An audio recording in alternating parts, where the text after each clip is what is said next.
My name is Jo Volan from ATC Events, and thank you so much for dialing in and joining us for today's discussion on how to align HR and TA to business objectives and goals.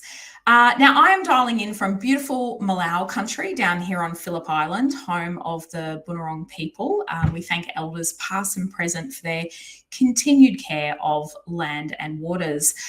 We also acknowledge all of the lands you're dialing in from today, and this is a perfect opportunity to pop over to the chat icon on the top right. Well, for me, it's the top right of the screen, the little speech bubble. And maybe you can say good morning and tell us what lands you're dialing in from today as we wait for a few others to join us. Hi, Sarah. Hi, James. I can see you online there already. Now, we will be chatting away today. Please continue to add to the conversation as we go in the chat. If you do have a question that you would like me to ask of our panelists, I would ask you to go to the question mark icon next to it in the Q&A. If you pop your question in there, that way it won't get hidden in the big long chat. Hi, Naomi in Perth. Oh, hi from New Zealand, Geelong. How fabulous, everyone coming together today for such an important discussion. Now, alignment has to be one of the big topics of the year. If we get alignment right, we are creating cohesion across teams. When we align to the business strategy, departments are operating as a unified force. We're eliminating silos and we are enhancing collaboration. It is all good news if we can get alignment right. But where do we start? I think this is a great opportunity to bring our panelists in for today. We'd like to welcome Rebecca Warren of Eightfold and Trevor Vass of Aligned to Achieve. Good morning. Good morning, Jo. Well, good afternoon, Rebecca in the US. Good afternoon, Rebecca. Yeah. Tagging along behind here. Rebecca, you have an extremely interesting job title. Can you share what it is and expand a little bit about how that works? Yeah, for sure. So Rebecca Warren, I am based in sunny Arizona. And I'm a former TA leader who came to Eightfold, a tech company, not having a lot of experience there. I am now 4 years in with Eightfold, and my current role is Director of Talent-Centered Transformation, which sounds like a mouthful, but really what we are doing in this small little group inside of marketing is to drive thought leadership and change through the lens of people rather than jobs. So feel free to ask me more about that down the road. I feel like this is kind of like people and skills. Correct. Versus whole jobs, right? And I'm quite sure this will come back into the conversation later. Now, Trevor, you have a business called Aligned to Achieve. So this seems like that is fairly aligned to today's discussion. No mistake that you were here. It's right on the money. So when I'm not working with you, Jo, which I'm lucky to do, I've got a business with Simon Townsend called Aligned to Achieve. We've been working with a number of organisations in a number of different areas. So, clearly what we like to do is start from the top and start with the CEO and board and get alignment from there right through to the organisation. But we've also been doing a lot of workshops in talent and TA, helping them to understand what the business goals are, what their blockers are. We'll talk about that some more, and how to develop a strategy to position themselves to really achieve those business goals. Lovely. Well, let's first of all make sure we're all on the same page in terms of what alignment is. Once you guys give us your definitions, we're going to throw to the audience for a quick poll so they can kind of tell us on a scale of 1 to 10 how aligned they believe that they currently are. Rebecca, let's start with you. What's your definition of alignment? Yeah, it's a good question because there's a lot of other synonyms. We could think about connection or collaboration or integration or cohesion, lots of words. But really, for me, alignment in business is all about getting everybody on the same page, connecting the teams, the goals, and the strategies so that everyone is looking in the same direction. So it doesn't mean that everyone is in agreement, but it means that they're not in opposition. Okay, fabulous. Trevor? Well, look, if I bring it back to this audience here, because alignment is different things depending on where you're looking. To me, it's about ensuring that the workforce is positioned to drive long-term business success. It's as simple as that. That everyone understands what that is, and in their unique way that they're contributing towards those goals as much as they can. It's a bit like if you're starting out on a journey and you didn't really know where you were going, you're going to end up anywhere. So this is about getting everyone on the same journey. Rebecca, I loved in one of our previous chats, you were saying, if you want to win the Super Bowl, everybody on the team has to be aligned. Like, you're not going to go to practice and kind of like, if speed is what you need, you're not going to start kind of like bulking up for strength. Like you got to know where you're going and what you need to do to win, right? That's exactly right. Yeah, we have to make sure that everyone understands what the goalposts are and that they also understand what they need to get to those goalposts. So lots of pieces along the way that drive alignment. Now, you ran a survey a little while ago. I might just kind of bring up a few stats from that. So can you share with us where this data came from? Yeah, so we did in August of 2024, we did a survey in partnership with 360 Insights, and we surveyed 500 HR leaders at the VP level and above that had over 5,000 employees across 6 countries. And then we also surveyed 1,200 employees across those same 6 countries. And so what we found here in this survey is that misalignment happens more often than we think, and there's a lot of different ways that people believe that they're aligned, but they're not. So I'll talk through this really quickly, but we had 3 separate buckets that we looked at. So we have 53% of those surveyed agree that they were aligned with the HR involvement and overall business strategy. We had 52% say that they had regular frequency interacting with the C-suite. So HR and the C-suite were interacting on strategic business objectives. And then we had 44% say that their talent strategy was aligned with business objectives. So in each bucket, we had hovering right about half. But when you look at the overall number of only 18% said that they were aligned on all 3 of those buckets. So it's a little alarming that the HR team feels like they are more aligned than they actually are. Well, it's no wonder some businesses succeed whilst others struggle. And if we go back to, David Ulrich's, the HR legend, he's always about, this job is all about helping your organization win in its market, right? So to do that, you have to understand, the 5-year strategy, the 10-year strategy, rather than a talent leader being focused on like the next 3 to 6 months. It's we need to raise our eyes to the horizon and be focused on, the 3 to 5 years at least. And real quick, what we know, just to let you know, what we noticed from that was also that people then were hiring the wrong folks, bringing in the wrong tech, solving the wrong problems. So there was a whole bunch of pieces that went along with it, not just alignment, not understanding about the direction, but then ending up getting off track pretty quickly because they weren't all aligned on what they should be achieving. Even if they were aligned inside of their own department, they weren't aligned with the business. So. Right. Joe, one of the things you raised, alignment to the future goals is so important. It's very easy in talent to be quite transactional, to be quite present to what it is you're doing now, but understanding what the future goals are and how you position yourself to meet those future goals is absolutely key. And we find that a lot when we're running workshops.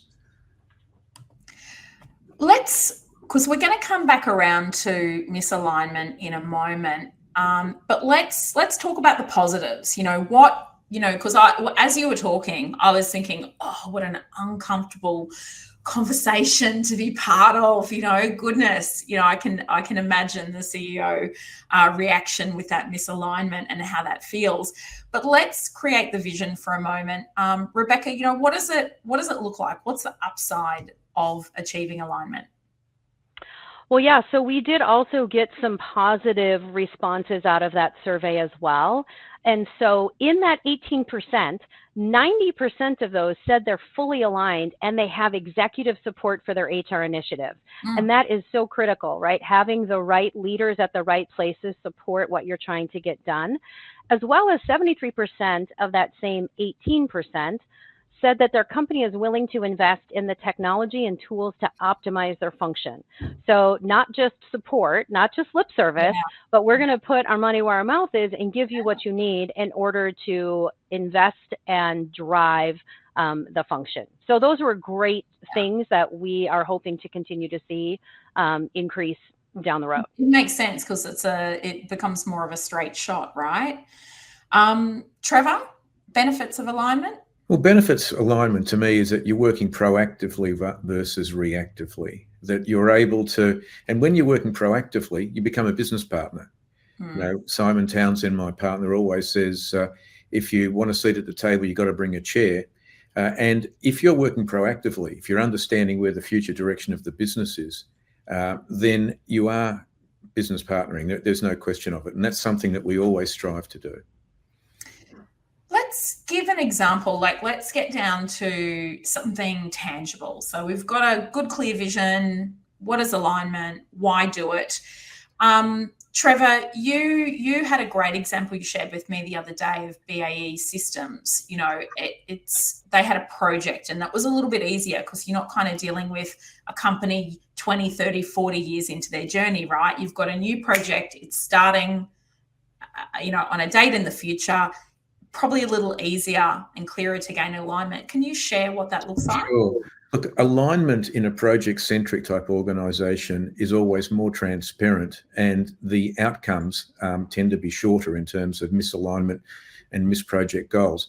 But we did some work with BAE. They won the deal to build, I think it was 4 or 5 Hunter-class frigates, which was a huge defence contract. They needed to employ 6,000 people.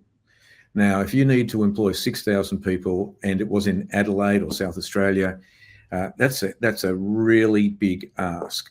So we were working with them to look at their people, process and systems, but particularly their people. How do you position yourself to undertake a project like that? How do you work reactively and do BAU, but at the same time work proactively and find a way to meet the project deadlines? And the milestones could not be missed.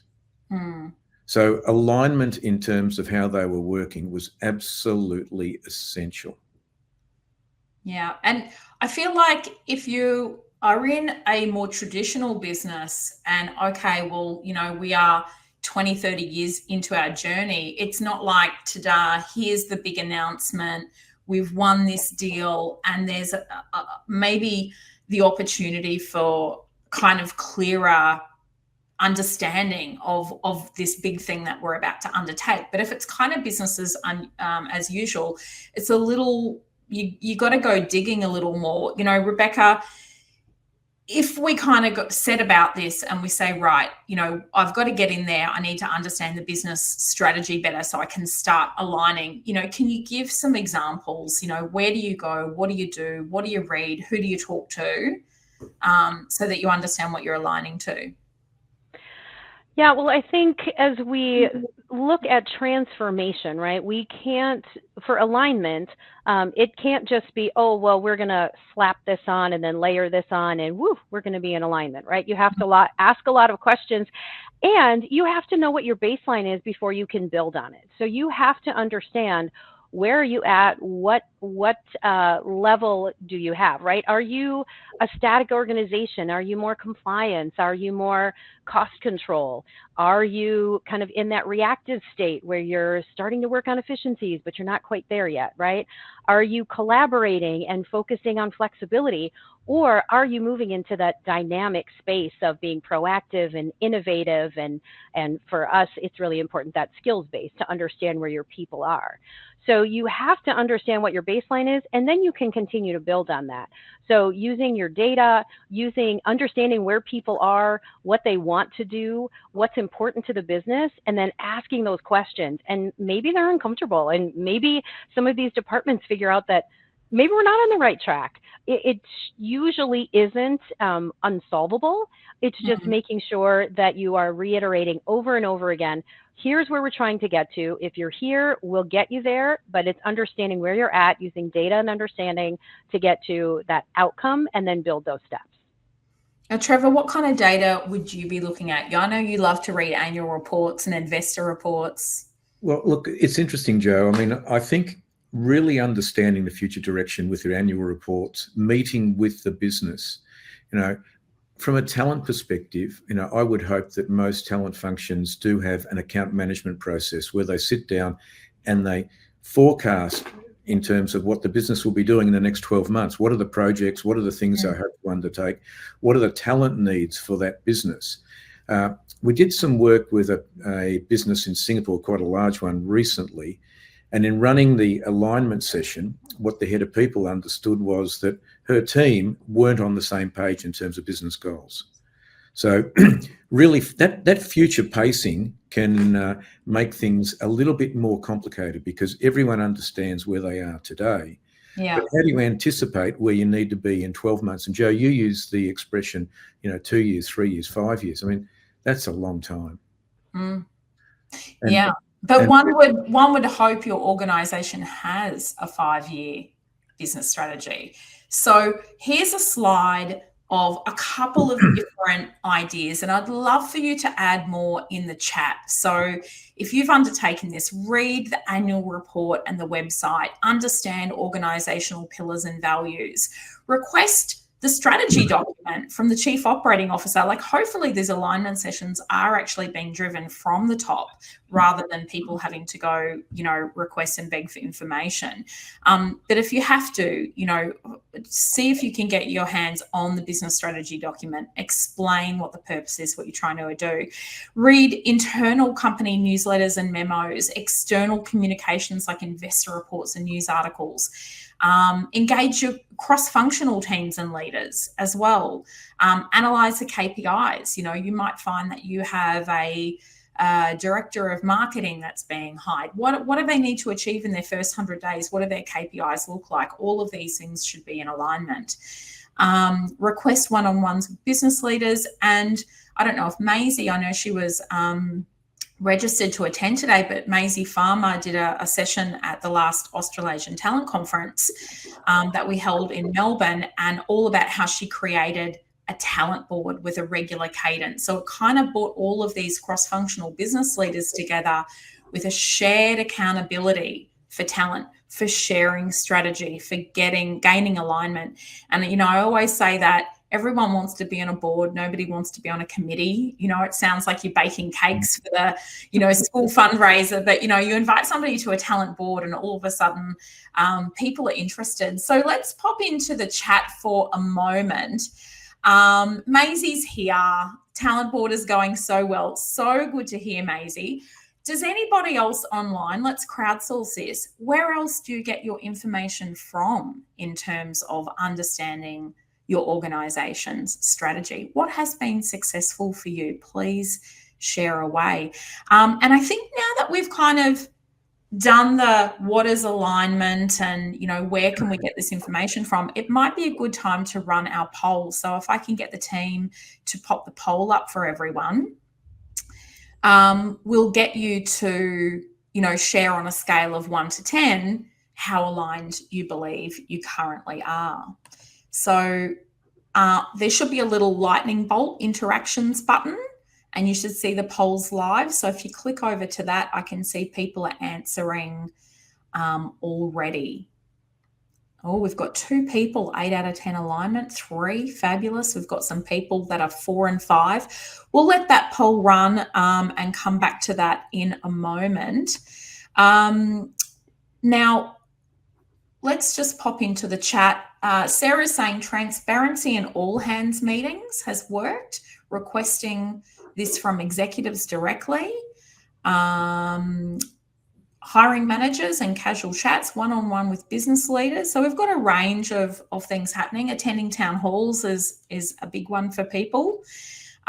Fabulous. Attending the annual strategy meet. Fabulous.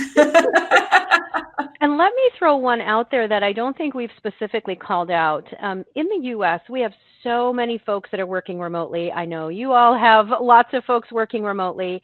And sometimes it's easy to get disconnected or just to say, I'm just going to stay in my lane and do my work and go click off at the end of the day and, go feed the cats or watch TV or whatever, right?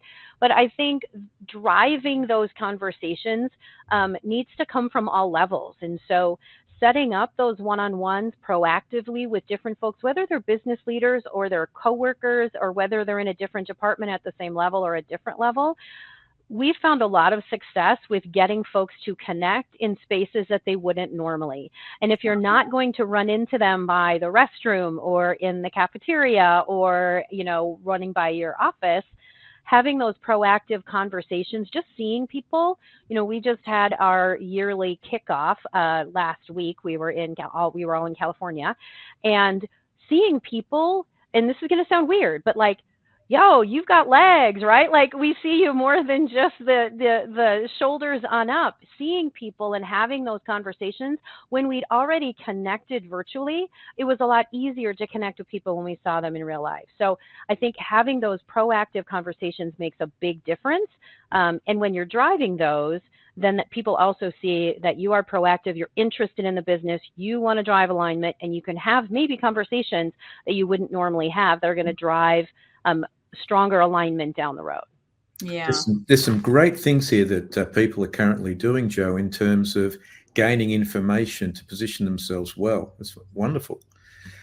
One of the things that I neglected to say before was that I met with a CEO of a tech company recently, and this person has some very clear business objectives. He has 13 direct reports, and he asked each of his 13 direct reports to come up with an alignment report as to how they were going to help him achieve those particular goals. And they all had to present to him. So it's quite interesting that alignment is taking shape in all different areas, isn't it?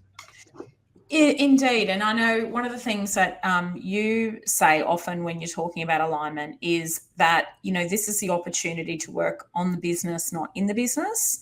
Yeah. And it's about talking business. You're not talking hiring or HR at this point. You are still talking. If you find yourself talking hiring and HR and find yourself saying, oh, the HR team or the talent team meet up and talk about this, that's at the wrong level, right? You kind of need to zoom out a few times, go up a few times, and that's where you need to be playing. Yeah, I mean, look, when it's a difference between if you're reactively taking a position description without understanding how that position description fits into the wider business objectives and how the wider team's skills fit those business objectives, you're doing that in a very narrow, siloed way.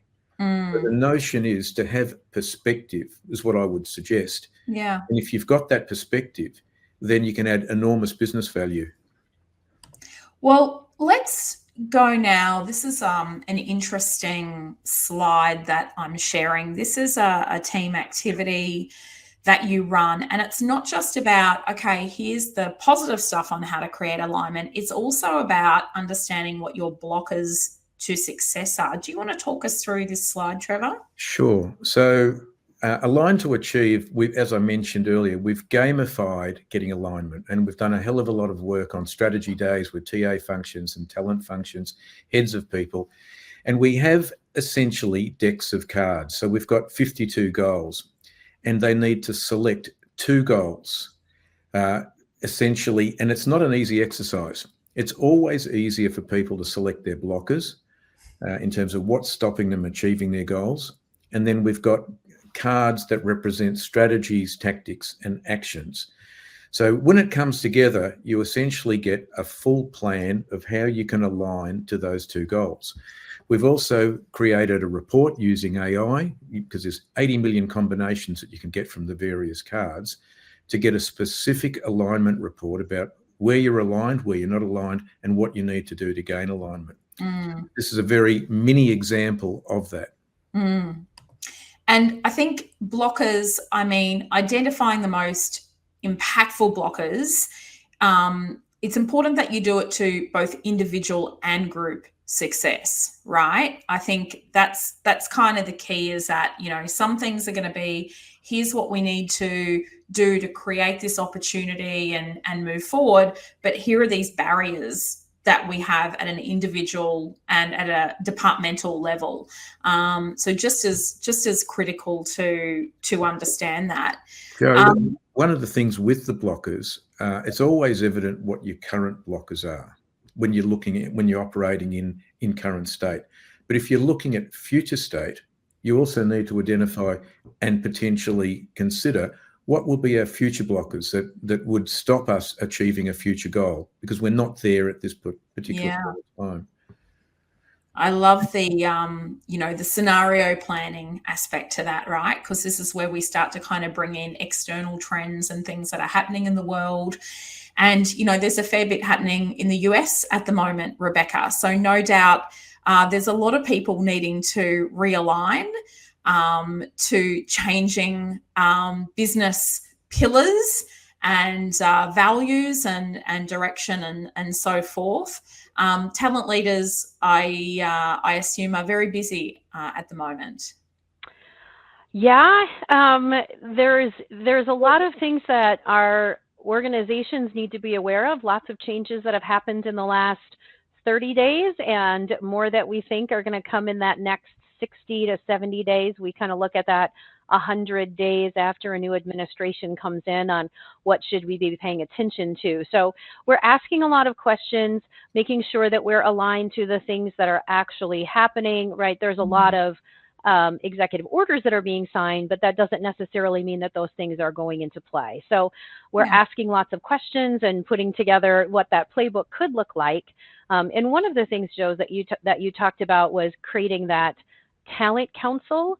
You know, one of the things that we're recommending that organizations do is do that as well, creating a talent council, an ethics council, an AI council, however it works for organizations, but getting that collective understanding of what's happening. And that doesn't just have to happen in the US after we've had a huge administration change, right? I think it's always good, especially with what's coming with AI, right? As a tech company, that is very high on our radar. And so making sure that there is that alignment, as you said, Trevor, not just from what's coming today, but how are we using talent intelligence? How are we thinking about what's coming down the road? Skills that are changing, requirements that are changing, expectations, positions, technology, right? I think if we are not thinking about it, we're putting ourselves in a reactive position when we've talked about true alignment comes when you are proactive and you are driving instead of sitting in the back seat. Joe, I'd be curious to hear from the audience how they actually document their alignment. How do they sort of document their action plans in terms of what they're going to do in the future? It'd be great to get some comments on that if we could. Absolutely. Let's jump over to the comments now. So Trevor, do you want to re-ask that question? Sure.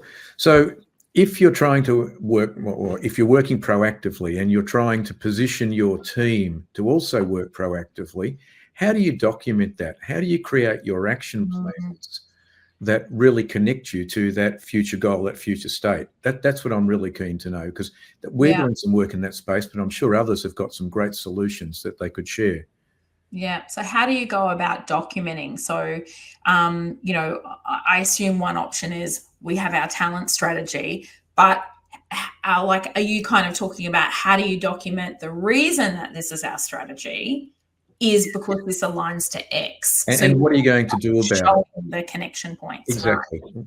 Yeah. Rebecca, what have you seen in that alignment documentation with Eightfold? Have you seen any really great examples there?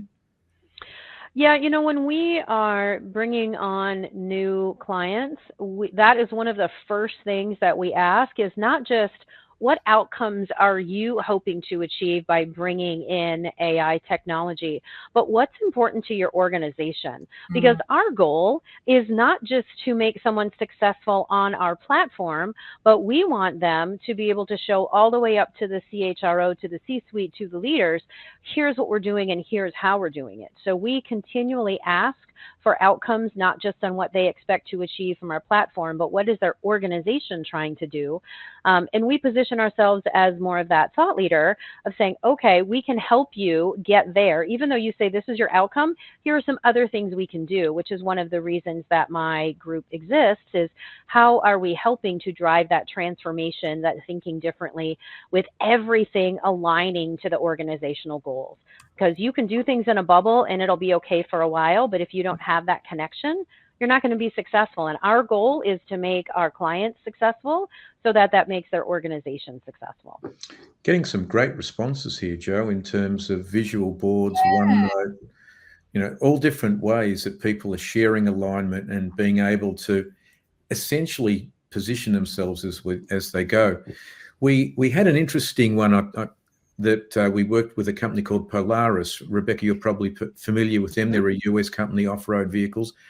They did an Align to Achieve session, and they were the first one 2 years ago that said, okay, this is our plan to meet the business goals. Now we would really like the C-suite to do that on our behalf and want to see how aligned they think we are to these goals.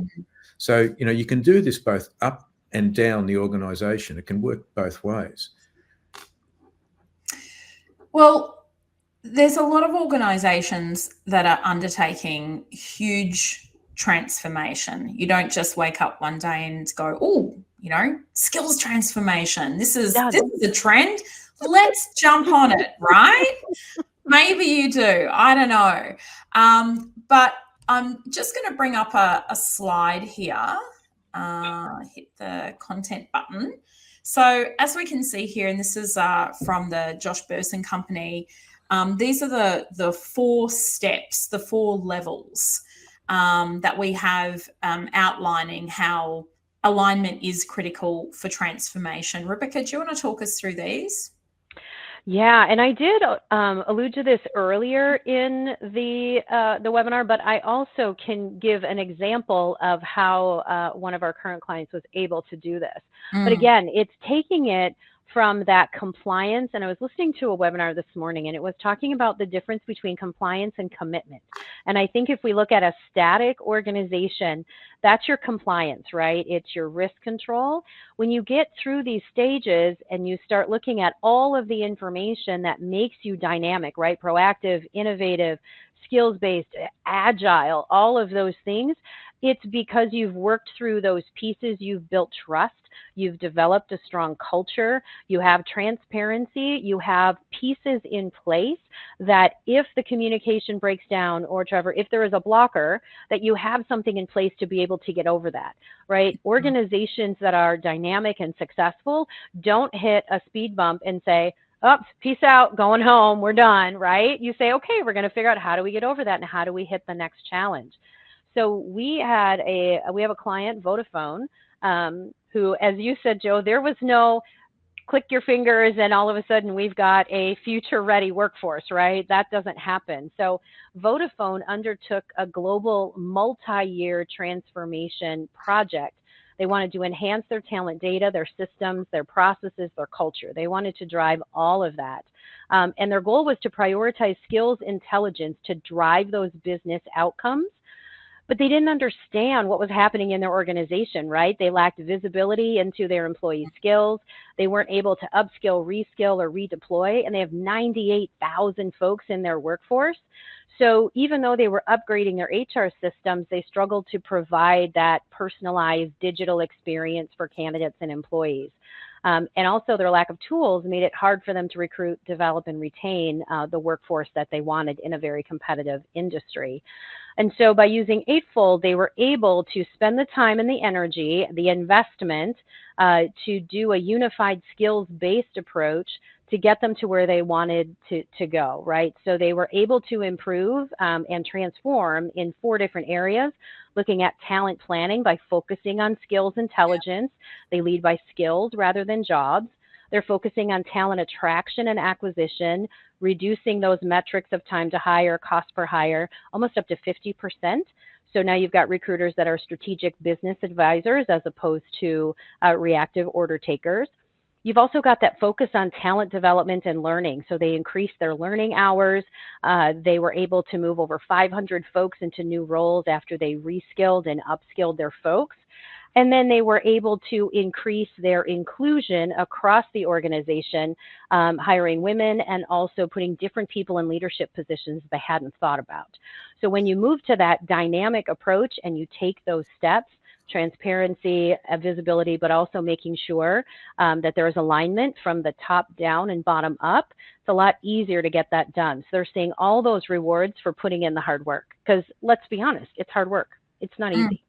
Yeah, absolutely. I think this is a good time to go to the audience for any questions. So if you have a question about anything that we've talked about today so far, please pop it in either the Q&A box or in the chat, and I'll be here waiting for those to come in.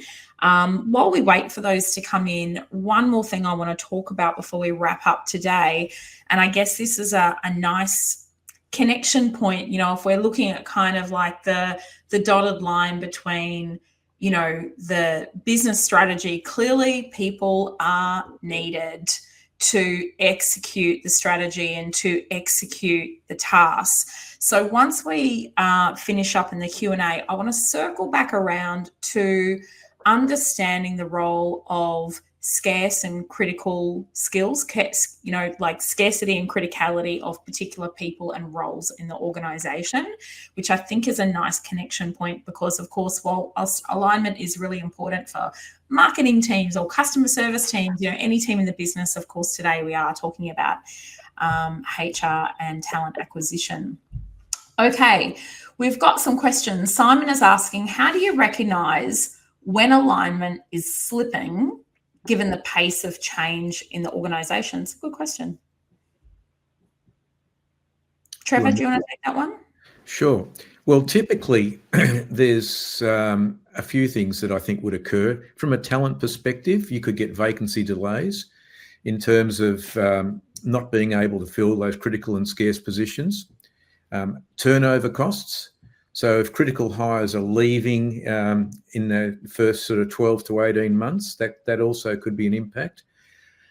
The one for me is productivity loss. I mean, clearly, if you've not got the right people or you haven't got them in the right time, then there's going to be issues in terms of the overall productivity and business goals. Yeah. And one that I think that is an interesting one, and Rebecca, I'd love your view on this, is that if alignment is slipping, you tend to make more knee-jerk reactions, and then I have a view that internal recruitment is sacrificed. What are your thoughts in terms of internal mobility, looking at that whole inside space? Well, you talked about there is probably a lack of retention. People are continuing then to say, hey, I'm going to find something elsewhere. I think you also see that lack of engagement where folks stop asking about moving internally, where folks stop, when you talk about productivity, folks stop giving 100% because they don't feel cared about, listened to, heard, part of that overall goal.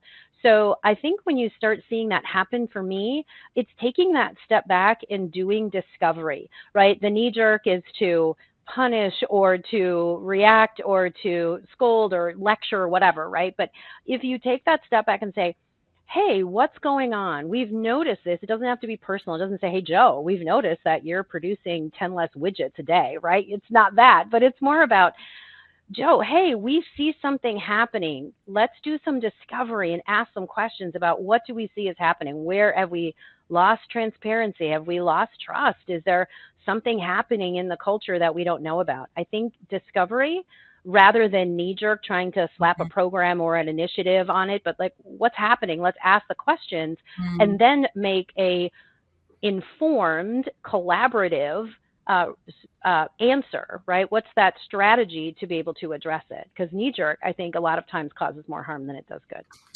Joe, I'd like to have a go at answering Shippa's question on how do you drive reverse alignment. That's a really interesting one, because for me there, you've actually got your business goal, being you need to comply. I would like to know, well, what are the blockers stopping you achieving that within your organisation? And then what are the strategies I need to undertake to remove those blockers so that we can get compliance? Great question. And having a look at Alicia is asking, in large organisations, 11,000 plus people, how can TA balance high volume hiring with long-term strategic goal? And are there tools and frameworks you recommend for consistent alignment? So I might actually just bring up this slide again here, because I think this kind of or actually it was a different one that I'd seen. Sorry, I didn't put it in. But the next level along to this slide, which unfortunately I haven't got on hand here, is sort of talking about your KPIs and objectives. So how do you know that that thing that you're doing, that piece of technology you're implementing, or, like all of those connection points is actually achieving and producing for you? Would you say that it, Rebecca, does it purely come back to hitting your KPIs, or is there some other way? Yes, right? Yes. But I also think that it has to do with understanding where people are, right? When you think about what happens in high volume hiring, you've got folks that are coming in and out. Maybe they don't need to have that same level of skill as somebody at that mid-level or that higher level. You still want them to feel engaged and connected to the business. And so we talk about that, right? That organizational framework of talking about the tone at the top, the mood at the middle, and the buzz at the bottom. So you have to understand what that buzz is, what's important to those folks, and then tying that, right? What's the mood at the middle? Where are those mid-level managers? How are they supporting the folks underneath, but also then connecting to that top layer? And then that tone at the top, who's setting that tone and making sure it cascades all the way down? So there has to be that sense of everybody's working the same way on the same things, even if they're doing different tasks, different projects, trying to do different checklists during the day, but everybody is aligned and understands where folks are. And even if your alignment at the bottom, right, even if there's a lot of automation, or maybe there's not as much interaction, you can still make sure that your line leaders, that your folks that are supporting those folks that are entry level or more on that high volume side, that they still have a voice, that they still know that they're valued, that they still are heard. I think that's really important, because a lot of times it feels like you're just come into your job, you don't have time to train, learn, and you're not listened to make sure that they're not just a cog in the wheel, that folks are actually listening all the way up and down the chain. It's not just that talent leadership are understanding the big picture. Everyone's bought in and driven. Now, Trevor, I'm going to have a crack at part A of Alicia's question. I'm going to hand over to you in a minute for part B about the tools and the frameworks recommended. But if I read into part A, which is how can TA balance high volume hiring with a long-term goal? I mean, that to me is that difference between that strategic leader and the team who are actually performing. I mean, we have talked a lot over the past probably 2 years, and including at the ATC conference just gone, where we ran a presentation on why, if you're the head of talent acquisition or, the head of HR, I mean, you shouldn't be doing the doing. The head of HR shouldn't have a busy requisition load that's keeping them focused down. Your eyes should be on the horizon. You need to reclaim the time to think and to work on the strategic pieces, because otherwise you're just a very expensive recruiter, right? Trevor, would you agree? Yeah, I do. In relation to Alicia's question, it's a great one, thank you. Look, it comes back to me to that criticality and scarcity, and where the high volume and the long-term strategic goals in terms of those types of positions fit into the overall business goals and what's the most important. And so if you were to do a criticality and scarcity matrix, if you can imagine a whiteboard here with criticality and scarcity down here, or actually I normally have scarcity on the vertical, and you were to put each one of those between the volume, the critical positions there, you can work out where is it I need to focus? Where do we position the team? Is there areas of our recruitment we could potentially outsource or automate that aren't as important as others? Because if hitting the business goal is the most important thing, how do we configure TA to do that in an optimum way? And I would look at scenario planning, working on the business, as you were saying before, Joe, and looking at different options for this. I find sometimes, and I realise I might, broker some criticism in saying this, we fear outsourcing. We fear that, if we were to do that, it's the thin end of the wedge. But I also think that, or automation, I think that we need to be able to position ourselves in an optimum way to achieve the business objectives. And there's different ways of doing that. And this is a classic example. Yeah, I think, if I read you right, if you have a role that is super high volume, super repetitive, but fairly low on the criticality side, it's kind of like, is that where we should be spending our time? Exactly. Could we get some gains through automation or, I think one of the outsourcing suggestions I heard you make recently, Trevor, was actually the role was actually a high criticality. And so I never sort of tend to hear you say, yes, that's a good outsourcing piece, but it was a one-off. You don't ever have to hire. It was a very scarce but high critical role where you may not have the skills, and your time to market and to get someone in terms of time to productivity may be compromised. Are you best to give that to someone else who's a specialist who can actually do that? Yeah. And this is where I think we've got to put our ego aside and look at what's best for the business, what's best for the long-term strategy, and how can we position ourselves to do that? Look, it takes courage to make those decisions. And we can talk about that, Joe, if you want. I can take also a stab at Luke's question and talk about that. If you want to throw up that slide around organizing around talent, we can certainly spend a minute or two talking about that, because I think, that focus of where does the work get done? And Trevor, you're exactly right. I think it used to be in TA. I know when I was in TA, it always felt like, oh, I had just quit if I had to put a position out to search. And you start to grow through that and say, I need to get this position filled. I have X number of things to do, X number of recs to fill. I'm going to put it out to somebody who specializes in that and get it done, right? It's the buy, borrow, build, or bot strategy that we talk about. And when we look at this slide, and to Luke's question of businesses have structure and defined roles, can you be malleable with structure, create new roles in order to retain or elevate key talent? I would say let's take it back a second and think about if you were to organize around talent and you talk about the work that needs to get done, it's a very different conversation because you're looking through the lens of what work needs to happen. Is it a task? Is it a project? Is it regular things that need to happen? So just what you were talking about, Trevor, right? Lots of tasks or work. Let's automate it. Let's take that out of the equation. Let's get that done. Allow people to focus in different ways, whether it's redeploying or reskilling, or reorganizing that department completely. So instead of looking at it through the lens of jobs, we're now looking at it through what people can do and what work needs to get done. And then you think about it too, right? Is that something to be outsourced? Is it a gig worker? Do you pull somebody in if you've got reports that need to run on a quarterly basis? Do you just say, hey, we don't need to have somebody here and try to find work for them, 9 months out of the year. Let's outsource that. Let's regularly have a gig worker come in, run those reports, peace out, done, right? You think about that time, cost, energy continuum and where should you be investing your time and your energy? And then where do you need to plug people in to do the work on a regular basis, and what job does it look like?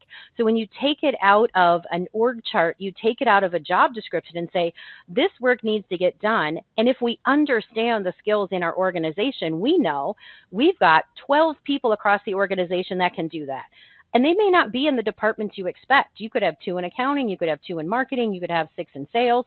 So if you look at the work that needs to get done, then it becomes less about the ego of, do I have to outsource it, but where is the best way to get this work done? Again, to align to that organizational goal. I'm going to jump off my soapbox because I could talk about this for 7 days. No, I love it. Yes, really good. For 2 reasons. I mean, number one, I think sometimes it's easy to lose sight of part of the work is to figure out how work gets done. Yeah. Right. And who It's does not the about work? filling the role. It's not about the HR policy or the, the one-to-one meeting. It is cracking that nut of, how does work get done in this organization so that we can win in its market, right? But I also love the fact that we've started super high, and we're talking the bulk of the conversation around aligning HR and TA strategy, but I love how we've gone into that individual alignment. What is the best use of my time? Now that I understand the HR strategy and the talent acquisition strategy, now I need to align myself to that. And part of that is to really looking at how you spend your time. And are you spending your time on the really big ticket items, the things that are really important, the things that matter? Or are we kind of hiding behind some workload that maybe we're too afraid to give up, because we've always done it. I remember it was really hard for me to give certain things up as a leader, because I felt like I really prided myself on that. I'm not going to ask anyone to do what I don't do. Mhm. But actually what I realized is nobody wanted my job, because I had their job and my job. And I was so busy and so stressed that I had no plan in place for who was going to step into my role, because it didn't look ideal.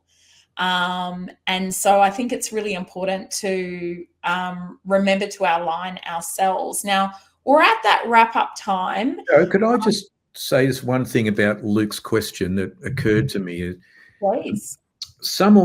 In some organisations, some positions have greater leverage than others, and they may not be the most important position, but they may be those positions, and to use a word that I've heard Rebecca use a lot, have the greatest impact. One of the things that I've noticed in terms of alignment, and to really directly speak to Luke's question, is there's been a new position, or relatively new position, created that I'm seeing a lot of, which is called Chief of Staff. And Chief of Staff is now responsible essentially directly to the CEO or the board to gain alignment through the organisation. So, and it's cutting across traditional roles. It's no longer, it's totally separate. So, and I think we'll see some more of that.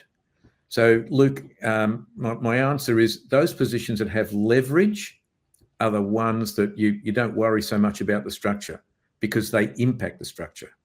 I'm not sure. When because I know I've heard you over the years talk a lot about those leverage positions, can you give a tangible example? You're sort of talking about a position that may not be the most senior or the most innovative, but that role really impacts the success of a lot of other people. Is that right? Yeah, yes. And Rebecca gave an example, or talked about that impact when we were having our side discussion before the meeting. What was that, Rebecca? About the position that had the most impact, even though it wasn't the top role. Yeah. Oh, is this the Home Shopping Network? Yes. Yeah. Should I talk about that for a minute? Yes, please. Okay. So when I was in talent acquisition, and I was working for the third largest home shopping network in the US, so right behind QVC and HSN, and the way that home shopping works was fascinating to me. I learned a ton, and there are things that happen instantly. So you have folks that are on air, they don't have a script, and they have their earpiece telling them, stop selling that, sell something else. And so minute by minute what's selling and what's not, and they have to be able to shift really quickly. Well, there is the hosts, you would think, are the most important position, right? Because they are on air, they are selling the stuff. But the most important position actually is the analytics position behind, that is predicting what is going to sell and when. So it's looking at every single piece of data that comes in for every minute that somebody is on air, and then be able to predict what somebody is going to want. Now, the cycle in a home shopping network is very different than a cycle in a retail organization. You think about a big box retailer, they're 12 to 18 months out in terms of predicting what somebody is going to want. We had to, in home shopping, we had to have something from the minute we discovered it to be on air in 6 weeks with enough volume for somebody to be able to actually purchase that. And so they said, hey, we need somebody to analyze all of this data and do this prediction. There's nobody in the world who does this besides working at those other 2 shopping networks, and they didn't want to come to Minnesota, right, which is where I was living at the time. And so what I ended up doing, short story long, what I ended up doing was finding 2 different candidates to present to the hiring manager, because I said this person really doesn't exist. So I found 2 candidates, one who worked for the FBI and one who worked as a PhD in agronomics for a college, a university. And both of them, because when you take it down to skills, what their job was to predict what somebody was going to do or something was going to do, whether it was people or the weather. And so we ended up, because that position could not go unfilled, we had somebody who was leaving, and that was a critical position. Being able to bring somebody in with a transferable skill set, put him in that role, that made all the difference in the organization being able to function. Without that role, we were dead in the water. We didn't know which way to turn. We didn't know how to analyze the data. So that position turned out to be more important than the CEO, than a host, than the warehouse worker, than anybody else, because we needed to understand the data and what we needed to purchase. Yeah, so everybody else's success, the success of the on-air host, of the sales team, of everybody else, was really hinging on this really high leverage individual that wasn't necessarily hierarchical wise, high at the top, but was super unique. So hopefully that has answered that question. Well, we are right on time. And it is time to wrap up. I think, hopefully today's discussion has helped you to, understand a few of the steps that you need to take to master alignment. Getting this right can really be, the game changer. It elevates us beyond the transactional. It solidifies us as having strategic value to the business. On the flip side, when alignment is missing, talent and HR can be left really powerless, really struggling to articulating the why behind our work, the why behind, all of these, plans and aspirations that we have. So hopefully that stronger alignment piece will help you all in your work. Rebecca, Trevor, thank you so much for your time today. It's been absolutely lovely chatting with you both. And at the end of this webinar, screen will pop up and it will give you a lovely QR code to watch more of Rebecca and Eightfold's content. They have a lovely webinar series. They've done lots on alignment. You might gain some further insights from those as well. But thank you so much, everyone online. It's a goodbye from me, and we'll have the recording out to you all in the next day or so you can rewatch and share. Thanks, everyone. Thanks so much. Bye-bye. Thank you. Bye.